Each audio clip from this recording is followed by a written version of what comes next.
in West Asia. The images and the messaging were powerful. We'll bring you all of it and break it down for you. Also focus on the other major engagements today.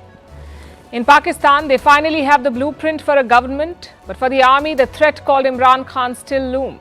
In Indonesia, a celebration of democracy. Voting day was like a festival. We'll tell you who is celebrating victory. In Europe, the desperation is becoming evident. Second anniversary of the Ukraine war and failing Western response. What do? Talk about sanctions on Indian and Chinese firms helping Russia. In the US, the first such impeachment in 150 years. Biden's top border security official faces fire. Australia versus America over Julian Assange, the WikiLeaks founder. We'll explain that. How the Super Bowl became the most watched TV event after the moon landing in America. How Mark Zuckerberg took down Apple's VR headset.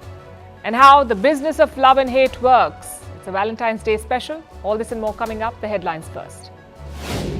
Israel launches a series of airstrikes on Lebanon, stoking fears of a war between the two countries. The strikes came hours after rocket fire from Lebanon hit northern Israel. In recent months, Israel and Lebanon have frequently traded cross-border fire. Turkish President Recep Tayyip Erdogan in Cairo, his first visit to Egypt in more than a decade, signaling a major thaw in ties between the regional heavyweights. In 2013, Egypt and Turkey severed relations with each other when Cairo ousted its president Mohamed Morsi, an ally of Ankara. Maldives targets India again, deporting 43 Indians for alleged drug offences and visa violations. More than 100 other foreign nationals have also been deported. President Muizzu's anti-India stance has soured ties between the neighbours. The amusement park fire in Sweden enters its third day. On Monday, a fire erupted at a water park in Gothenburg. This is Sweden's biggest amusement park. Fears of building collapse have hindered firefighting efforts.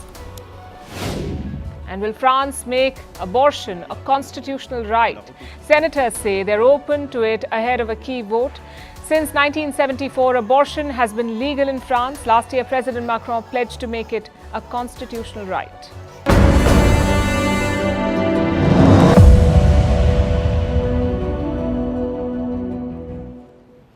It was a big day in the UAE, whichever way you look at it. Political, civilizational, religious, geopolitical, all of it rolled into one. Today, Prime Minister Narendra Modi inaugurated a Hindu temple in Abu Dhabi, a massive structure rising from the desert. It's called the BAPS Hindu Mandir. It's the largest Hindu temple in West Asia. A huge crowd had gathered to welcome the Prime Minister. He inaugurated the temple, he took part in the prayers and was given a tour of the entire complex. Take a look.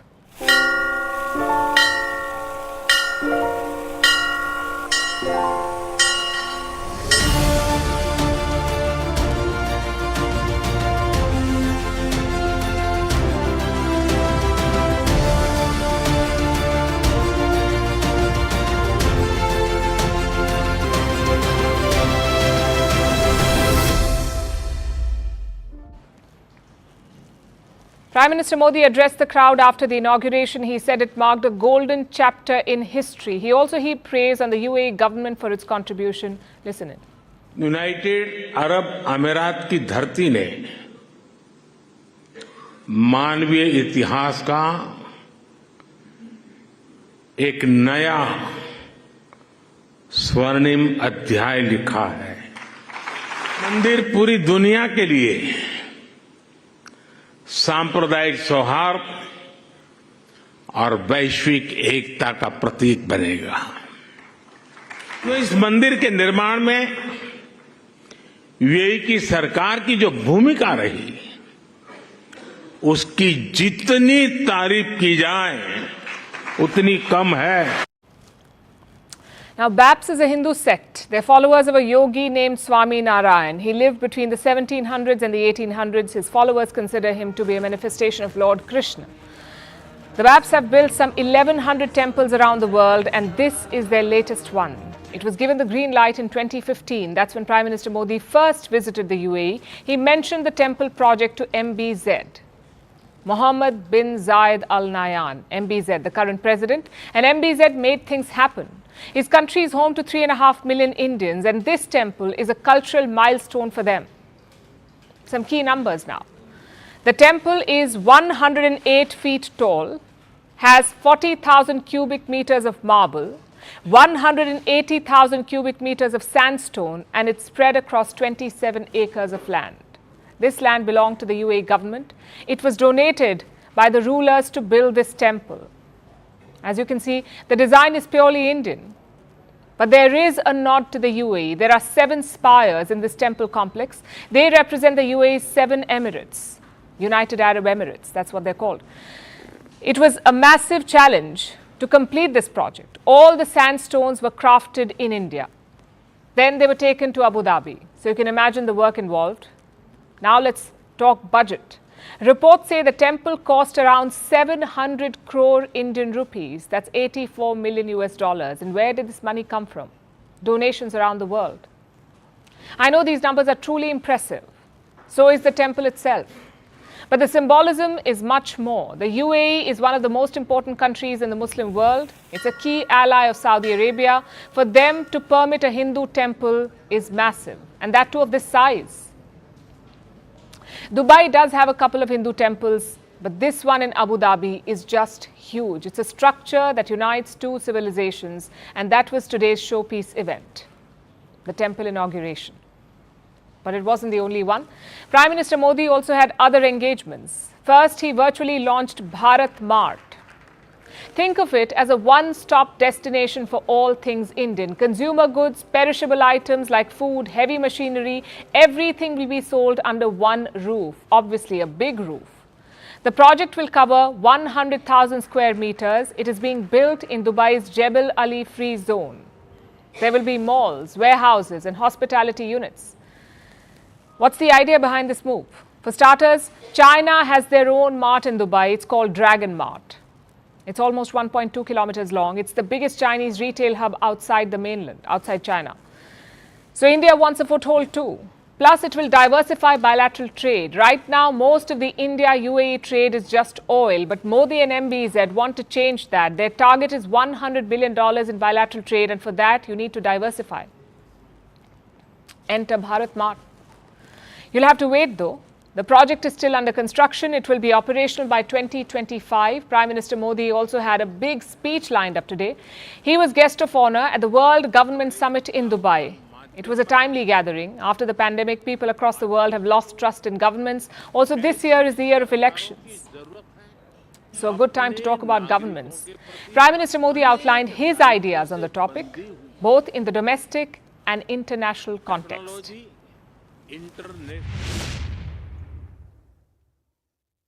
अपने national interest के लिए काम करते हुए international rule of law के प्रति अपनी commitment पर कायम कैसे रहे, नेशनल प्रोग्रेस का विस्तार करते हुए हम ग्लोबल गुड के लिए ज्यादा से ज्यादा कंट्रीब्यूट कैसे करें, इन सारे सवालों को ध्यान में रखते हुए ही हमें अपनी सरकारों को दिशा देनी है। मैं मानता हूं कि सरकार का अभाव भी नहीं होना चाहिए और सरकार का दबाव भी नहीं होना चाहिए, बल्कि मैं तो ये मानता हूं कि लोगों की जिंदगी में सरकार का दखल कम से कम हो। इन 23 वर्षों में सरकार में मेरा सबसे बड़ा सिद्धांत रहा है minimum government, maximum governance. There's a message to everyone there. First is balancing national interest and international rules. I hope China is taking note there. The second is about minimum government. It was Modi's pitch back in 2014. It was one of the slogans that brought him to power. The Prime Minister also highlighted what kind of governments the world needs, inclusive and corruption-free ones. आज विश्व को ऐसी सरकारों की जरूरत है जो inclusive हो, जो सबको साथ लेकर चले। आज विश्व को ऐसी सरकारों की जरूरत है जो क्लीन हो, जो करप्शन से दूर हो, जो ट्रांसपेरेंट हो। So that wraps up Modi's UAE visit. It was his 7th trip to the country, also a fruitful one. Some key agreements were signed yesterday. We told you about them. The Indian diaspora also came out in large numbers. Then today we had the main event, a Hindu temple in the deserts of the UAE. Many would say mission impossible has happened today.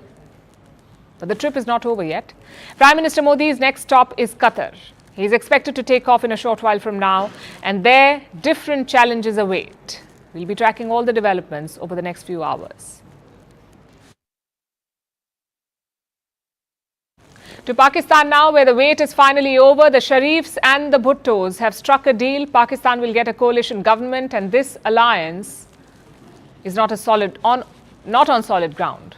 A lot has changed in the last 24 hours. The original plan was to get Nawaz Sharif back in power and on the Prime Minister's chair. But that's not happening anymore. Nawaz Sharif will not be Prime Minister. Instead, he is nominating his brother, Shehbaz Sharif. Shehbaz Sharif is now the consensus candidate. He will get support from the Bhuttos, but only from the outside. And what's in it for the Bhuttos? The presidency. Asif Ali Zardari could become the next president of Pakistan. He'll have support from the Sharifs. It's a textbook case of quid pro quo. Shehbaz Sharif gets votes from the Bhuttos to become Prime Minister. In exchange, the Sharifs support Asif Ali Zardari for the presidency. Both sides appeared before the press last night and they announced this alliance.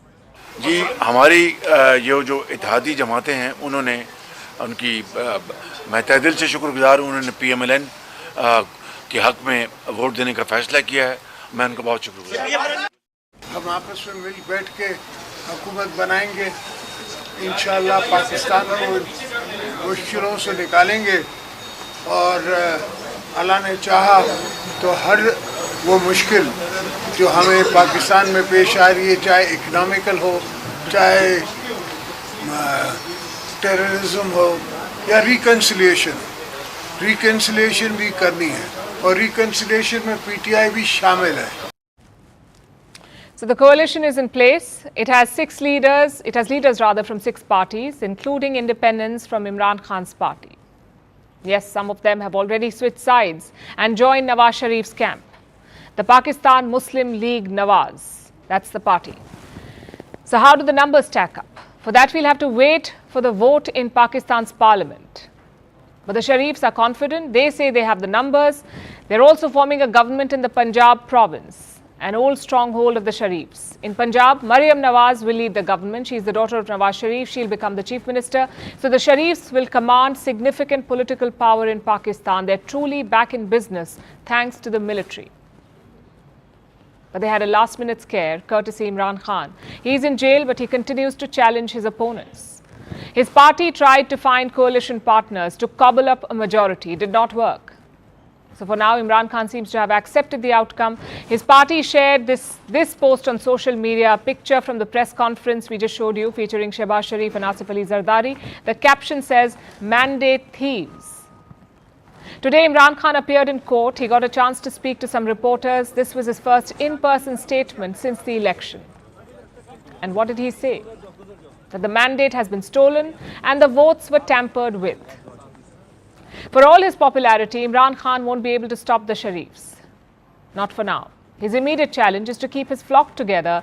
Earlier today, he suffered another setback. Imran Khan's party lost a coalition partner, the Jamaat-e-Islami. Until yesterday, they were on board, ready to support Imran Khan's candidates in Khyber Pakhtunkhwa to form a coalition government there. But today, they backtracked.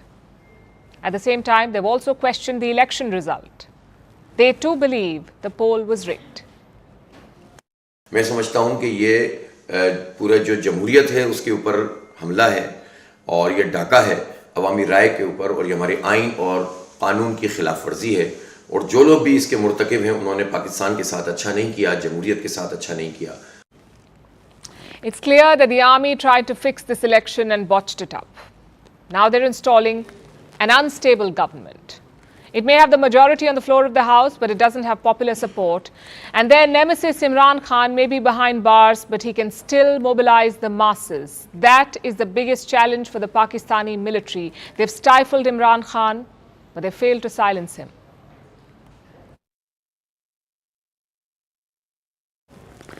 From one election to another, let's talk about Indonesia. The world's fourth largest country went to polls today. They conducted the world's biggest single-day election. Voting began at 7 a.m. local time, closed at 1 p.m. and the vote tallying began soon after. There were no questionable delays like in Pakistan. Indonesia did it right. They celebrated democracy today. The government had declared a national holiday today to encourage a high voter turnout. In the last election in 2019, the turnout was more than 80%. This time, it may be higher. Indonesians, both young and old, flocked to the polls. It was a festive atmosphere. This is despite the rain threatening to play spoilsport. Parts of the capital, Jakarta, were submerged. People had to wade through knee-deep water in some places. Voters and election workers faced issues, but most of them still made their way, sometimes to unique election booths, decked up because of the other important event today, Valentine's Day. I myself am comfortable and happy at how unique this polling station is. It's different than anything I've seen. And it's just wow. It makes voting fun because I can vote while celebrating Valentine's Day. When we finished voting, we received these, which we've never gotten in the past few elections. But we got it here at the polling station. We've exercised our voting rights and we've voted as a form of loving our state representatives.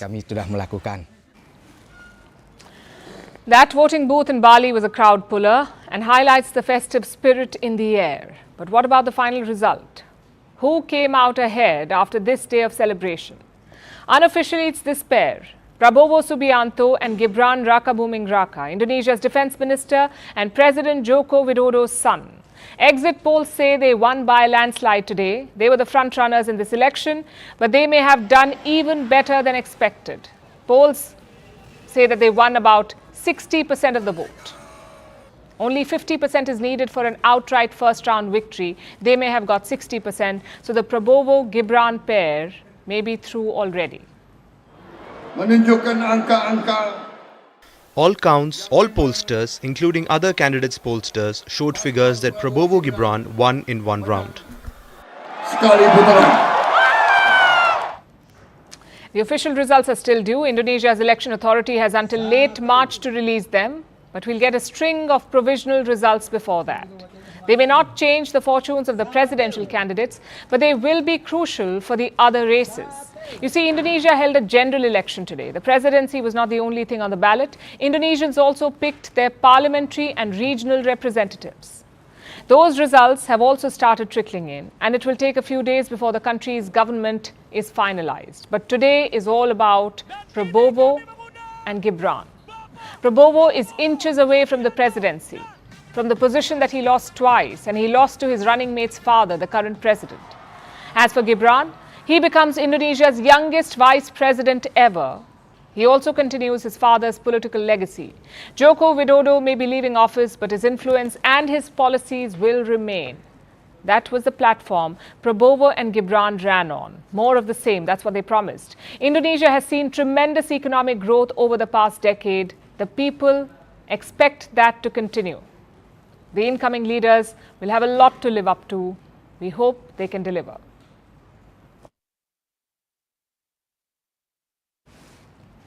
A sanctions threat is looming over India. From whom? The European Union. Their complaint remains the same as before, that Indian firms are helping Russia. Let me explain. Brussels has drawn up sanctions against 21 new entities. Some are in Thailand, some are in Sri Lanka, and some in Turkey, but the focus is not on those firms, because this list also includes 3 Chinese companies and 1 Indian company. And why is that important? Because until now, no Indian or Chinese firm has been hit by sanctions, not over the war in Ukraine. But this proposal could change that. It's already been prepared by EU officials. The next step is for the members to approve it. If every member agrees, these sanctions will be imposed. Now you can expect a result before the 24th of February. That's the anniversary of Russia's invasion. And this move raises 2 questions. 1, what had these companies done? And 2, how will the sanctions affect them? The details are not clear yet, but this is what the EU document says, and I'm quoting, "It is appropriate to include on that list certain other entities in third countries that directly support Russia's military and industrial complex." So that's the charge. Maybe these companies are selling electrical goods or maybe spare parts. A lot of them have dual use, meaning they have commercial and military value. That's dual use. So the EU wants to deter that trade. Now to the second question, how will the sanctions affect these companies? Will Europe will stop dealing with them? No trade, no exchanges, no market access. It could be a big blow to these firms. India hasn't officially reacted to the news, but we understand that New Delhi is studying these reports. They're also seeking clarity. European officials are visiting India next week for the Raisina dialogue organized by the Ministry of External Affairs, and chances are that this issue will be raised there. But let's look at the big picture here. What is Europe's policy against Russia? It's very confusing because they still buy stuff from Russia, and a lot of it. In 2023, Russian exports to the EU were worth $85 billion. Russian exports to the European Union, $85 billion. I know what Brussels will say. The trade is 68% down compared to 2022, which is fair. The EU is trying to cut it down. But look at India's trade with Russia. The total is worth just $50 billion. Now, do you see the difference? 85 billion imports versus 50 billion total. Yet somehow, India is helping the Russian war machine. We've heard of boy math and girl math. Well, this is Euro math for you. I've got more examples. Europe is now buying a lot of refined oil products from India. It was 111,000 barrels in 2022. It's now 231,000 barrels. That's a 115% rise in imports. Now you may think, what's wrong with that? They're not buying from Russia. They're buying from India. Well, think again. India gets almost 40% of its crude oil from Russia. It is refined here, converted into different products, and then exported to the world. So chances are Europe's imports from India have Russian crude in them. What has Brussels done about that? Nothing so far. I guess it's all fair when oil is involved or gas. Russia still makes up 15% of Europe's gas imports. That's pipeline gas plus LNG. EU ports also help resell some of this. Yet somehow India is the one that's helping Russia. The double standard is quite evident. Let's call these sanctions what they really are, an attempt to hide Europe's own failures. There are some 19,000 sanctions on Russia, 19,000. Virtually every industry in Russia has been hit. Yet, the Russian economy is growing. Their GDP was 3.6% up last year. That's higher than countries like Germany and Britain. Plus, the war is not going anywhere. Military aid is stuck in the US Congress. President Zelensky is at odds with his army. The top general has already been fired and the battlefield is frozen. So what you're seeing is desperation. The attempt to do something on the war's second anniversary. That's what this is about, but it could backfire. Both China and India are key markets. The India-EU trade is $135 billion. The China-EU trade is almost $1 trillion. Does Brussels want to upset that equation? We'll find out in the coming days.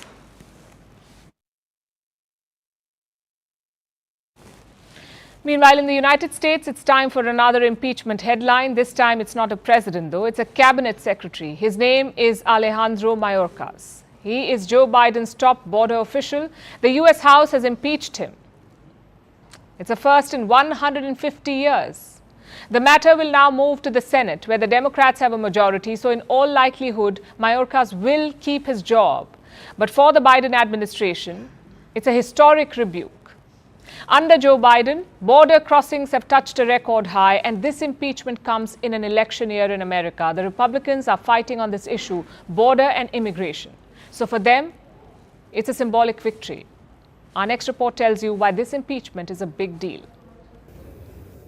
On this vote, the yeas are 214 and the nays are 213. It's a first in 150 years.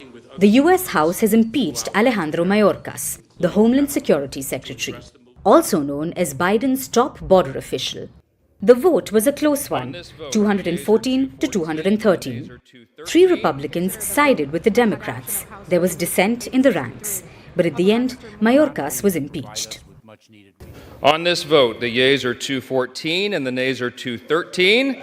The resolution is adopted.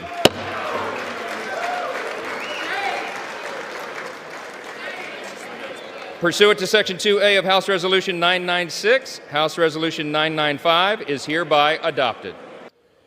This wasn't their first attempt.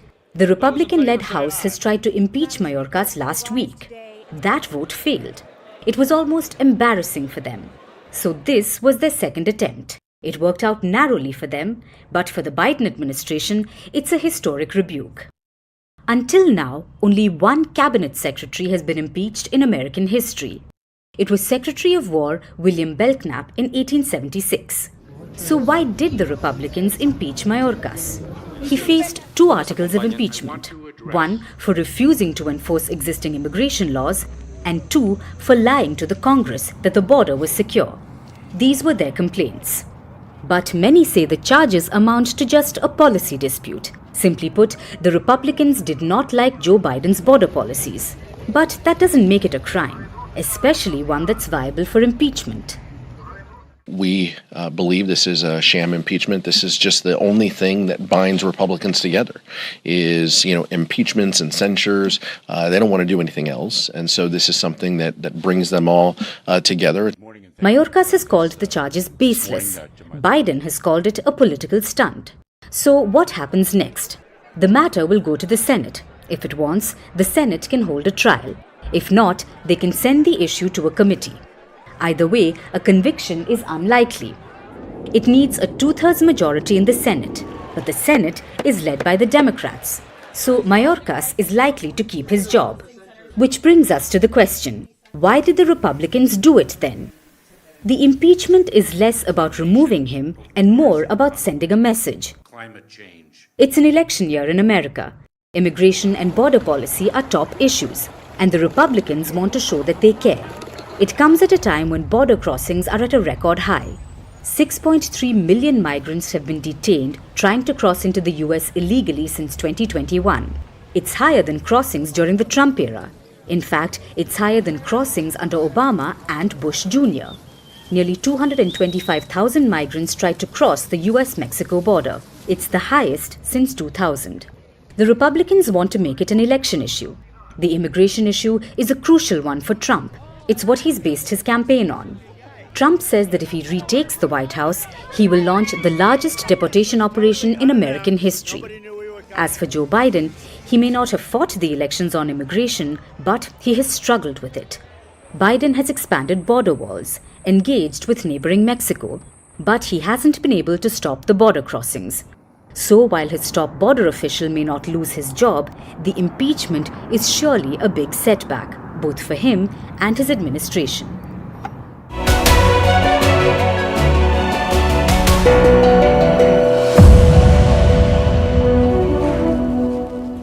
You are our future, then I think things, the jigsaw puzzle kind of gets neater, and you're not so puzzled anymore. Because I have noticed that even a song like Koi Yahan Aha Nache Nache, which was my song, Dekhte Dekhte, it's already 40 years since that song came. 40, imagine. Or Ramba Ho. So one needs time for something to become a classic. And you can't become a classic just overnight, it's not possible. And so there are certain songs which even great composers like R.D. Burman and all were not appreciated in their time. But today, he's one of the most remixed and re-remixed, musicians of all time. And I think that is what it's all about. When you realize that and accept that a song is always bigger than the singer. Because the song will keep coming back over and over again if you give it life. Whichever song it is. Like, how can something like, say, Hotel California, or Can't Buy Me Love, or I Can Get No Satisfaction, or all these old songs, how do they they're all my contemporaries, okay? So joining us on TBC next is everybody's favorite, certainly one of my favorite. She remains ageless and how, she remains timeless and how. And if you weren't convinced about it, well, you have to hear her singing Miley Cyrus's latest song that won her a Grammy. Usha Uttam, welcome to TBC. So glad to have you here.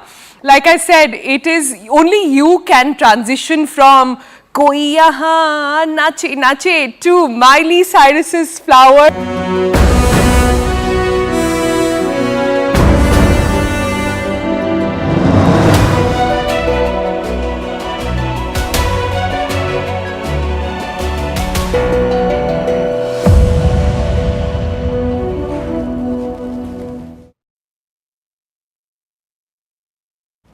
In Australia, MPs held a vote today. A vote to call for the return of Julian Assange, an Australian citizen and the man behind WikiLeaks. You may remember him.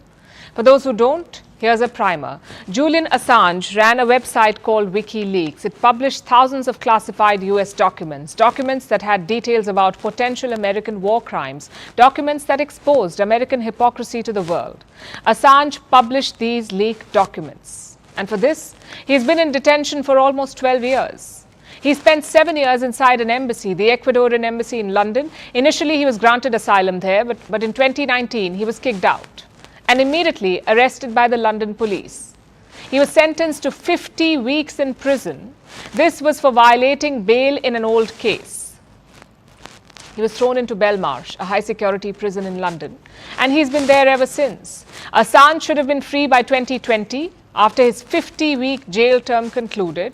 Instead, he has remained in prison, awaiting his extradition to the United States of America. You see, America wants to get its hands on Assange and properly reward him for exposing their crimes by giving him up to 175 years in prison, effectively a death sentence. Julian Assange has been appealing the extradition. The final hearing is next week. If he loses, he may be shipped off to the US, and that's where Australia comes back into the picture. Australian members of parliament are trying to prevent this, to save Assange from extradition.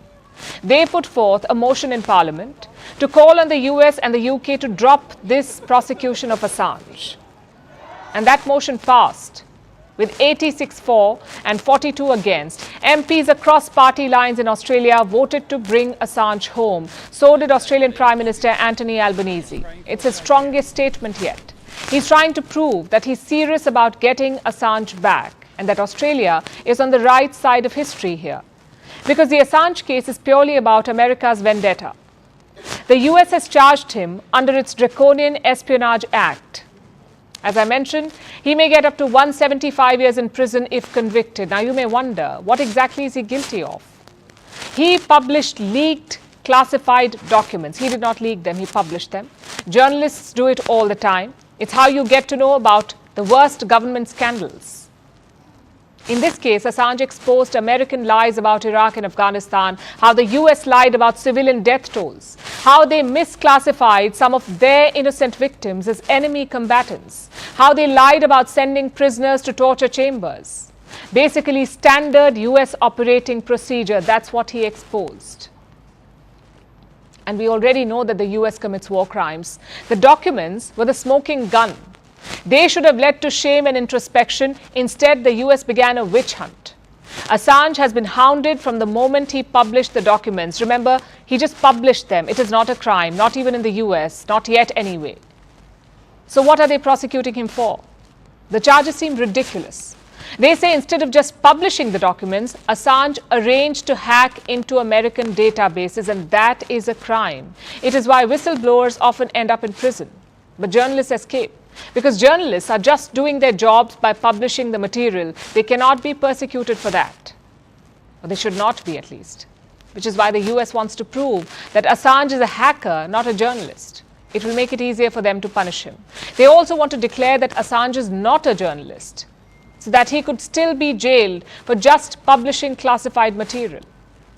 Think about how ridiculous that is. Should only certified journalists have the right to expose government crimes? As I said, the whole thing reeks of vendetta. It's America trying to crack down on the freedom of speech. Washington trying to bully people into silence. Classic Western hypocrisy. The US is beating up Assange, and the UK is holding his hands behind his back while America does it. These are the so-called Western champions of free speech. The only silver lining in the story is Australia. Because regardless of what you might think of Julian Assange, and I acknowledge in this place there's a range of views. There are people that loathe the man.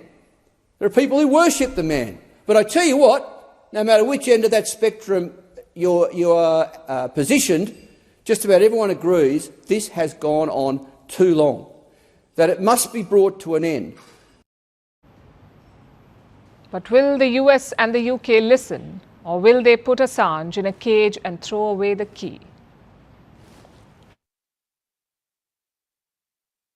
In the realm of American sports, no event looms larger than the Super Bowl. Extravagant halftime shows, multi-million-dollar commercials and fiercely contested battles.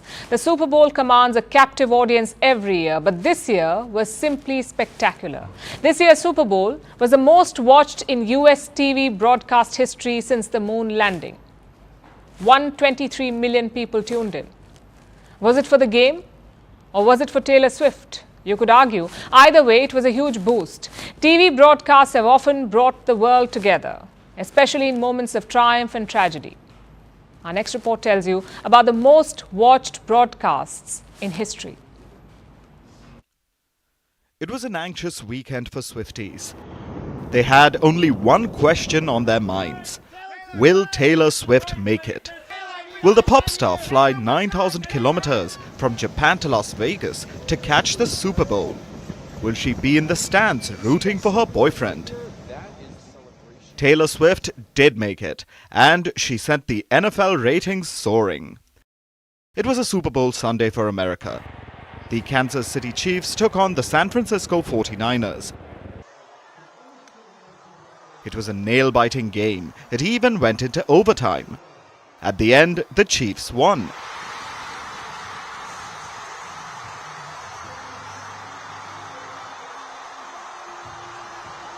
Tight end Travis Kelce and Taylor Swift took over our social media. And all was well in the Swiftverse. But for the NFL, the National Football League, it was a boost. And how? Super Bowls have been an American tradition. The games make headlines. But so do the halftime shows. Then there are the ads. This year, Super Bowl ads sold for $7 million per ad. So, Super Bowls are popular. But, like the economies Taylor Swift lifted globally, her presence made the Super Bowl a little more special. 123 million tuned in to watch it. That makes it one of America's most watched broadcasts. In fact, it is the most watched broadcast since the 1969 moon landing. As Neil Armstrong took his first steps on the moon, 650 million people tuned in. Television screens around the globe illuminated with the grainy images of the moment. In America alone, 150 million people watched. It wasn't just a giant leap for mankind, it was a giant leap for television viewership. Here are some of the other most watched broadcasts around the world.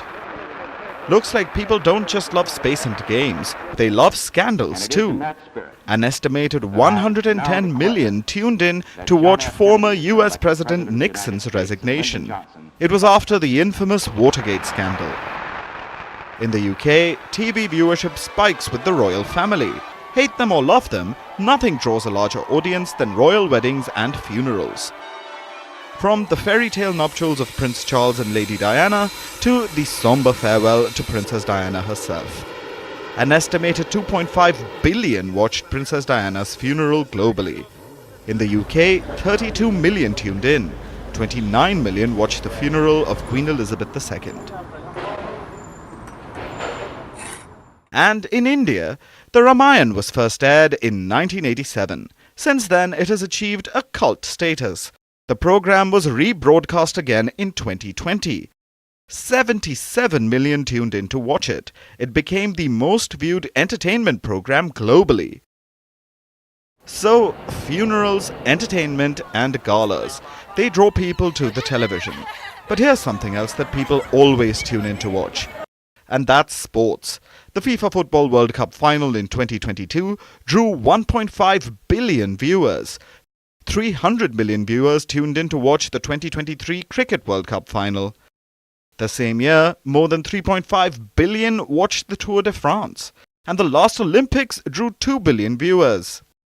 So whether it's the triumph of human ingenuity, the drama of sports, or the pageantry of royal tradition, the most watched TV broadcasts offer a window into the collective consciousness of humanity, of its power to unite, entertain, and even inspire audiences for decades.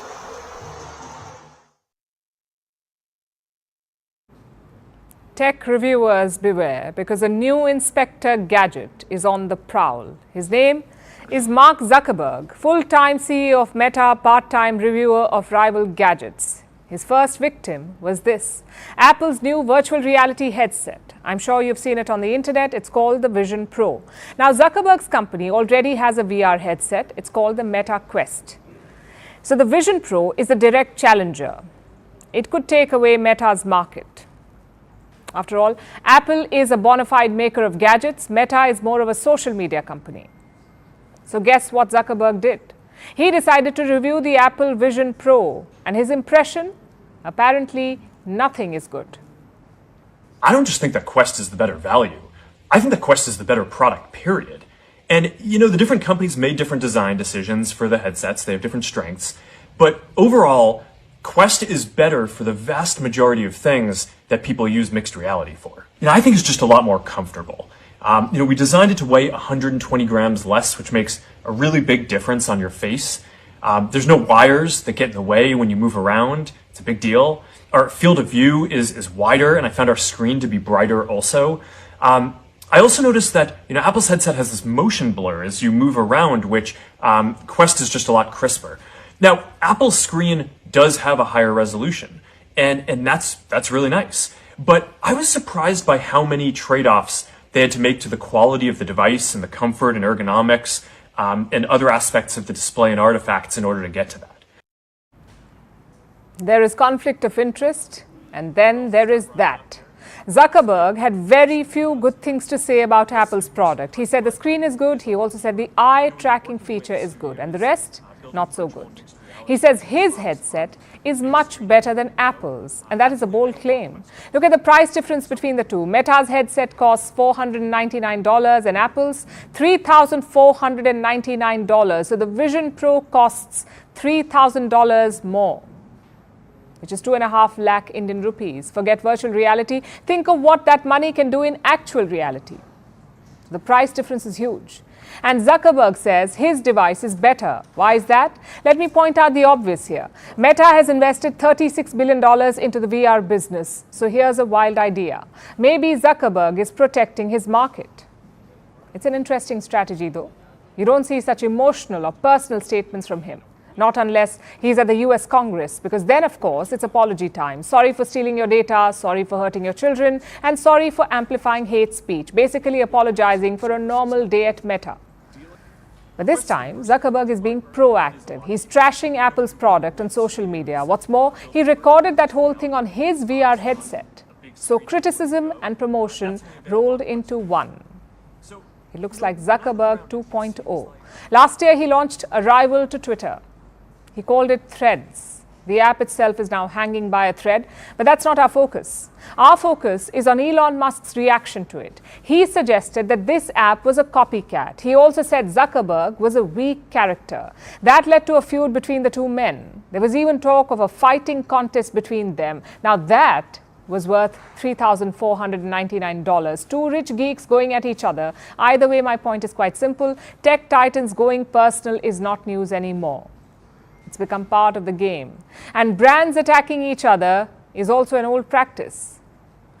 Look at this ad by BMW. It was their goodbye to the CEO of Mercedes-Benz, their rival. He was retiring after a long stint. The ad shows the CEO giving up his Mercedes car, and later he drives off in a BMW. Take a look.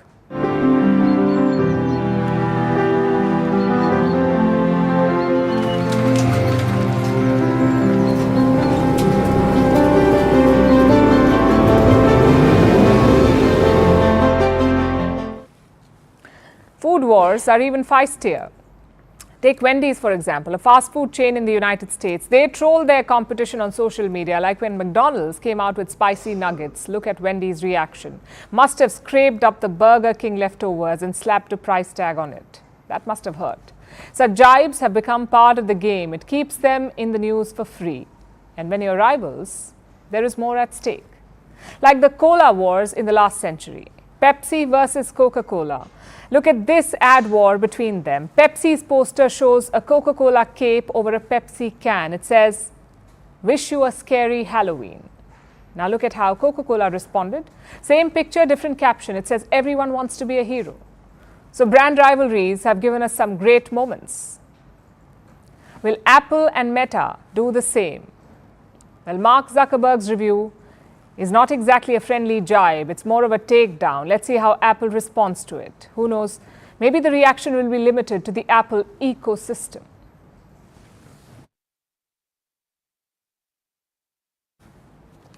Our next story comes from Turkey, where a massive landslide buried a gold mine yesterday. You have to see it to believe it. The pictures are very dramatic. This was one of Turkey's largest mines. Now, 9 workers are missing, still trapped in the cyanide-laced soil. Yes, the deadly chemical cyanide. It is used in gold extraction. But that's not the only concern here. The gold mine is located just 300 meters away from a major river. If the chemical leaks into the river, it could trigger a terrible environmental disaster. Can Turkey win this race against time? Our next report tells you. Located in the Erzincan province, more than 600 kilometers east of Ankara, this is the Copper Mine. It's a gold mine, one of Turkey's largest, and it employs 667 people. On Tuesday, severe harm came upon them. A landslide swept across the valley. 10 million cubic meters of earth suddenly fell from a gully onto the Copper mine site and rolled over the open pit. Many workers escaped, but the landslide trapped 9 workers. 5 of the trapped workers are stuck in a container, 3 in a vehicle, and 1 in a truck. All 9 are still missing.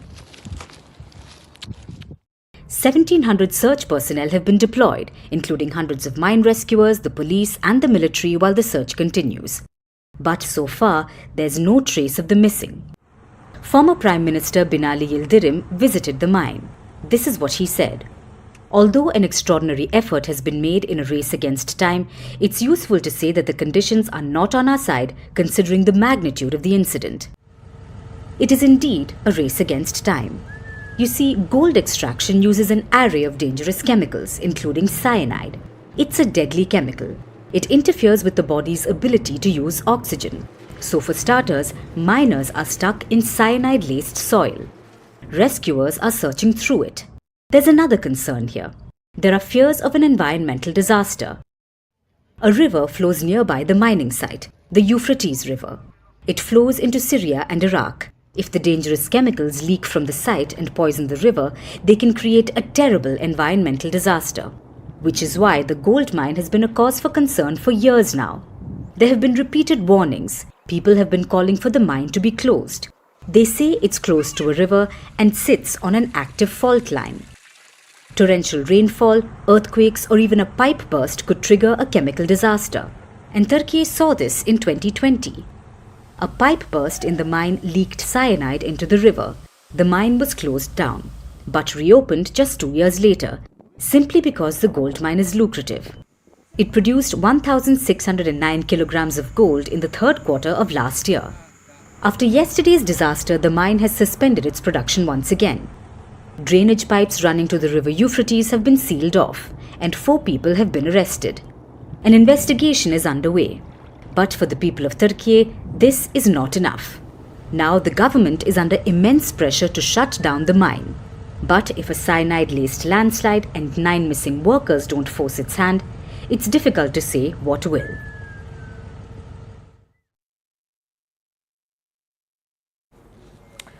It is that time of the year again. Your local cinema is flooded with rom-coms, restaurant wait lists are painfully long, shopping centres are bleeding red, and hospitality workers are practicing deep breathing exercises. Today is Valentine's Day. No one really knows how it began though. Some point to gory origins, like when Saint Valentine was murdered in 270 AD and ancient Romans honored him with fertility festivals involving sacrificial goats. Some refer to a Chaucer poem about birds. Others say it is just a marketing scam, a hallowed celebration to prop up capitalism. So the history remains disputed. But there is one thing we can all agree on. Love it or hate it, Valentine's Day is not going anywhere because the business of love is booming. Just look at India. It doesn't just celebrate a Valentine's Day, the celebrations go on for a week, or what is rather creatively called the Valentine's Week. These 7 days of love are a bonanza for businesses. They prepare months in advance. Marketing campaigns are drawn up, much like V-Day themed pink sales. Troops are alerted. After all, Indians are buying record amounts of roses, chocolates and hampers this year. A gifting platform is delivering 350 roses per minute. A food delivery platform is dispatching 406 chocolates per minute. The target audience is locked down, and remember, today everyone is the target. Home delivery apps now have a single mode. For those who do not have a significant other and don't want to see Valentine's Day promotions, switch to single mode. And all kinds of products are on sale. Even if marketers have to force the logic, like banking services, what do they have to do with Valentine's? But they're offering special fixed deposit rates. Not sure how FDs scream romance, but no judgment here, because big spending is happening everywhere. In Australia, 5 million rose stems will be gifted today. Meanwhile, Americans are expected to spend about $26 billion, a sharp uptick from the $20 billion that they spent 5 years ago. 53% Americans will celebrate the day. 92% will be sharing chocolate. You can call it the power of love, more like the power of marketing. You see, cocoa prices reached a record high this week. But Americans do not seem to care, neither do the Japanese. Apart from sky-high cocoa prices, sugar prices are at a 43-year high in Japan, yet Valentine's Day remains the busiest season for chocolate makers in the country. They expect to make 10 to 13% of their annual sales in a few days. Same with flower exporters in Colombia, Ecuador and the Netherlands. Such businesses tremendously benefit from Valentine's Day. Their sales increase. And looking at the demand, they hike the prices of their goods. A classic illustration of a law of economics, the law of supply and demand. Higher demand raises the price of a good. Goods that remotely suggest romance will see an increase in sales in this period and often a surge in prices. From hotels to red roses, the irony is, even if you hate Valentine's Day, there's a market for you.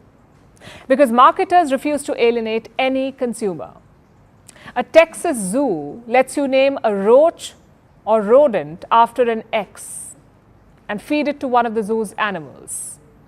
There are candies for those in situationships. There are anti-Valentine's comedy shows, even skincare brands that promote self-love as an act of rebellion. And this shows why Valentine's Day has persisted through time. It makes sure that no one feels left out. To some, it is a representation of love. To others, it proves the lack of it. So whether it helps you recognize and celebrate love, or it becomes a cauldron of unmet expectations, Valentine's Day, it seems, is here to stay.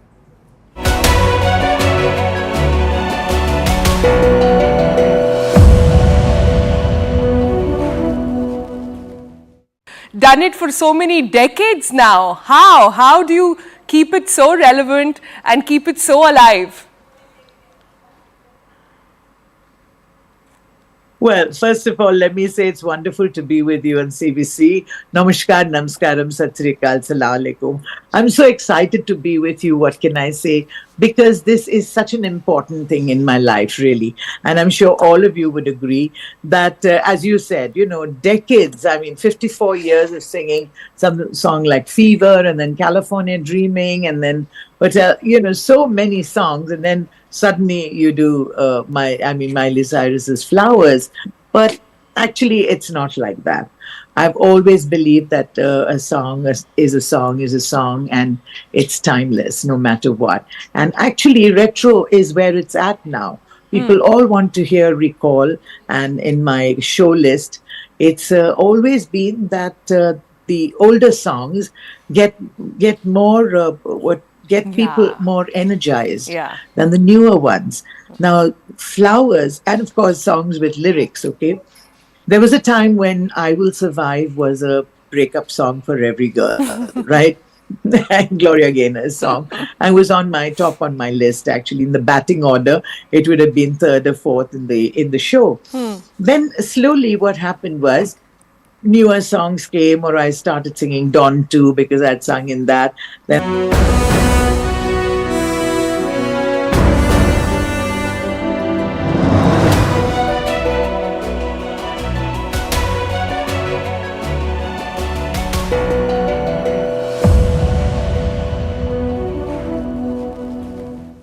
And now it's time for Vantage Shots, images that tell the story. In Spain, citizens with horns, blood and pitchforks scare locals during a folk festival. In Thailand, couples exchange vows on top of elephants this Valentine's Day. And lions enjoy a perfect Valentine's with scented gifts at a London zoo. Finally, we are taking you back in history. On this day in 2005, YouTube was launched. The online video platform was founded by 3 former PayPal employees. Google bought the site in 2006. As of today, YouTube has more than 2.7 billion active monthly users. We're leaving you on that note. Thanks for watching. We'll see you tomorrow.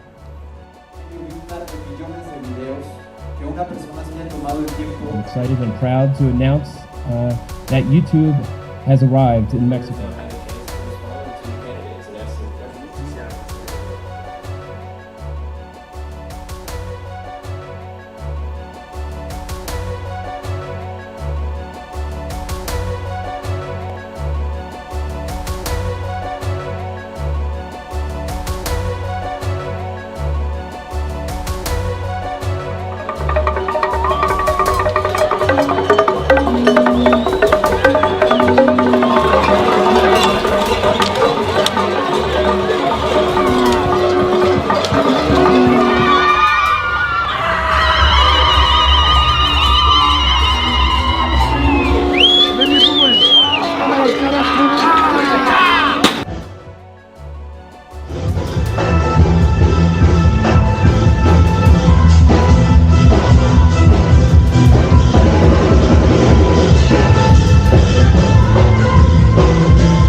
Hello and welcome to the late night edition with me, Ayushman Singh Jamwa. Ladies and gentlemen, Prime Minister Narendra Modi inaugurated the BAPS Mandir in Abu Dhabi. It is the first Hindu temple to be inaugurated in the capital of the United Arab Emirates. Now, Prime Minister Modi thanked the UAE President for his contribution in realizing the temple, calling it a symbol of unity and humanity. Prime Minister Modi said that the UAE has written a golden chapter in the history of bilateral ties, adding that the temple will be a global symbol of communal harmony, inscribing the words Vasudhaiva Kutumbakam after inaugurating the temple. He has now headed to Qatar for a bilateral meeting with the Emir of the nation. Well, viewers, we are inside the temple now, and perhaps we are standing next to the Bhagwan at the Sanctions. Idols of Bhagwan right here, and perhaps this particular report we are bringing for you after the Pran Pratishtha, the first image of Bhagwan. Prime Minister Modi just got this temple inaugurated. One of the happiest moments for all the devotees, and in fact, ma'am, I would like to know that there are other idols also in the compound. If you could please elaborate a little bit for us. Padmavati Balaji. Okay. Padmavati Balaji here. Here you can see